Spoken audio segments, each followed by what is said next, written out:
Hi, thanks for visiting Bible Mountain. In this lesson, I'm going to look at Titus chapter 1, verse 6, and talk about one of the qualifications to be an elder, which is to have believing children. Let's start by reading Titus 1, verses 5 through 6.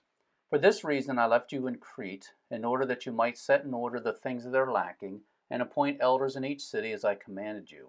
If any man is blameless, a husband of one wife, and having believing children who are not under charge of debauchery or rebellion.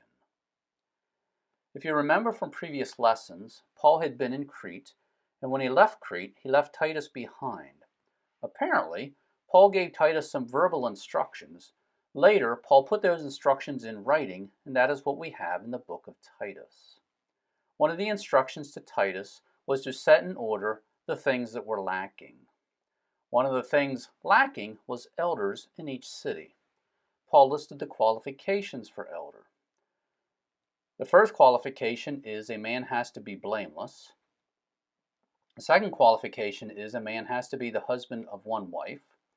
Then the third qualification has to do with a man's children. That's the one we're going to look at in this lesson. I'm going to talk about 4 words in verse 6. The word children, the word believing, the word debauchery, and the word rebellion. Let's start with the word children. The Greek word that was used there is teknon. In the English language, when we use the word children, we often associate that with people who are minors under the age of 18. In other words, young children. However, sometimes we also use the word children to refer to adults. When senior citizens talk about their children, they are usually referring to adults.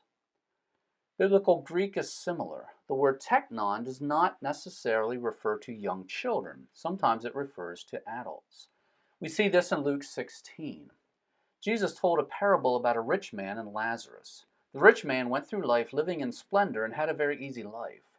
But when he died, he went to Hades and was in torment. He asked Abraham to have mercy on him. Then we read the following in verse 25.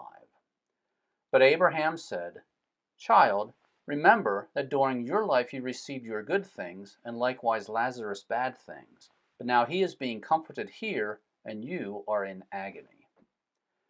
Notice Abraham used the word child to refer to the rich man. The word child is a translation of the Greek word teknon. This indicates that sometimes the word teknon was used to refer to adults. When we think about the requirement for a man to have children in order to be an elder, it is not specifying age, either young children or adult children. A man simply has to have offspring, and the stipulations regarding his offspring apply regardless of age. Notice the word children is plural. In order to be an elder, a man has to have multiple children. Now let's look at the word believing. Not only does a prospective elder have to have children, he has to have children who are believers. Look at the way it's phrased. It says, having believing children. Obviously, he has to have multiple children who are believers. I don't think that necessarily means every single one of his children has to be a believer. Suppose a man has 6 children. 5 of them are believers and 1 is not. He still meets the qualification of having believing children because he has 5 children who are believers. Now let's look at the word debauchery. The Greek word that was used there is the word asatia. The first letter of asatia is alpha. That's significant because in biblical Greek, that's how they created opposite words. In English, if we start with the word grateful and add the prefix un to the beginning, we have ungrateful, which means the opposite of grateful.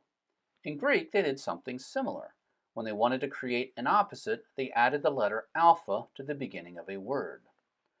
Asatia means the opposite of satia. Satia means safe, cured, well-preserved, or healthy. Asatia means the opposite, not safe or not healthy. Sometimes the word is translated dissipation. Sometimes it's translated debauchery. Asatia was used 3 times in the New Testament. It was used in Ephesians 5:18. And do not get drunk with wine, for that is dissipation, but be filled with the Spirit. If somebody is drunk, then he's not acting in a good, healthy way. In order to be an elder, a man's children have to not be accused of acting that way. This word was also used in 1 Peter 4:4. Let's start reading at verse 3.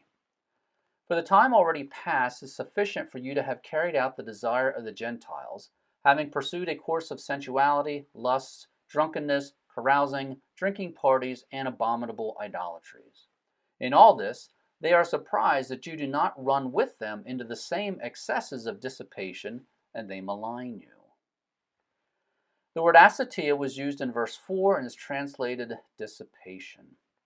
Dissipation is things like sensuality, lusts, drunkenness, carousing, drinking parties, and idolatries.